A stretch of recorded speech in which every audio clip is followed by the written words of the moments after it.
Welcome back to another segment of Sherlock and You. And this time around, we're here with our secretary, Timothy Roper, and one of the residents of the Sir Philip Sherlock Hall. Introduce yourself. Hi, I'm Ajeli Tilliam. I live on Milange. Today, we'll be finding out from Mr. Roper what it takes to truly be a great secretary of the Sir Philip Sherlock Hall. So I'll be asking him some questions, and I'm sure that Julie would ask him some questions as well. But firstly, Timothy, let's be honest. Most of the residents would presume that your main focus is the recording of minutes. Would you like to challenge this presumption? Yes, it's not just merely about the recording of minutes.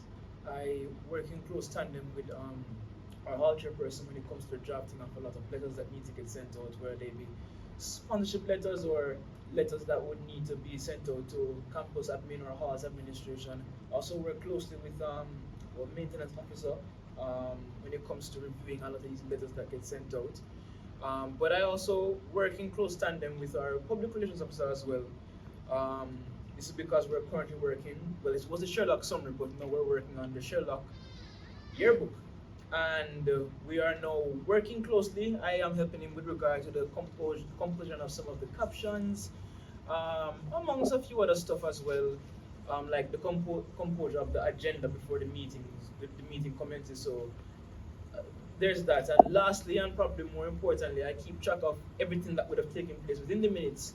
And I kind of act as a timekeeper in essence of the council. So if we have a council meeting and an event is coming up, I am the one who logs the events into the calendar, and I also keep a track of the upcoming events to remind each council member that they have an upcoming event that is, fast approaching, depending on what is on the calendar. So I think of me more not just a secretary, but I'm also a bookkeeper. I'm basically all of the hall council's assistants. Yeah. Another question I have for you. What would you say truly means to be a part of the administrative structure of the council? Really and truly, it's a lot of hard work. We we try our best to meet on the last Thursday of every month, but naturally speaking, sometimes this isn't feasible. So as a result, we have to work well with each other. We have to communicate with each other, and that's one thing that I'm very proud of us as a council. We have a very strong familial sense. All of us, apart from the current deputy hall chairperson, would have been living on hall last year. So even though it involves hard work, but even though it involves hard work, the level of communication that we have as a council is, I find it to be very profound, very professional, and it's consistent. So if we ever need to think on the ball or to just think on the spot, I think that even though the work is hard, we'll go above and beyond to execute whatever initiative or objective that we have set our mind to. Oh, I actually have a question. Mhm. I find that, well, for you, is it hard to separate what information you're supposed to give us as residents and what technically not give away the council's business? It can be hard, but there's also a process.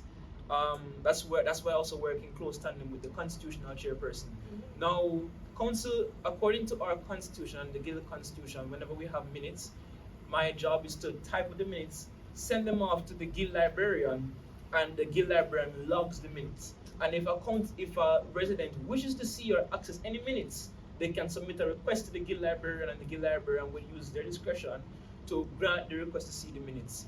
But for the most part, whenever we have general meetings or special general meetings, of course, I would automatically place the minutes inside the group chat, and I have to work assiduously to get the minutes typed up so that those who would have missed the meeting can assess and see what would have taken place. And it's very strenuous.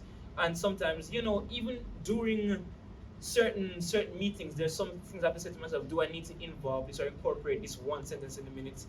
Because am I going to say to myself, okay, fine, one council member said that they want to sleep. Am I going to type, oh, said council member wanted to sleep at 10:35 p.m. I'm not going to do that. So it takes some time to use discretion. That's also why it's also handy to record the meetings beforehand, and to just listen back to the recording in case if I've missed any pertinent information.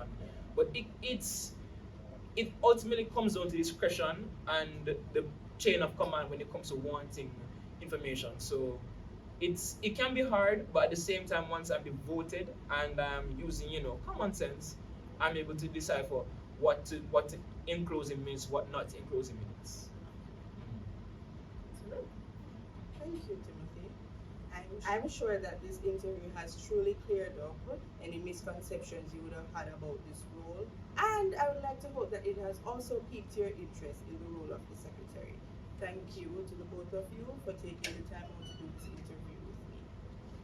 This concludes another episode of Sherlock and You.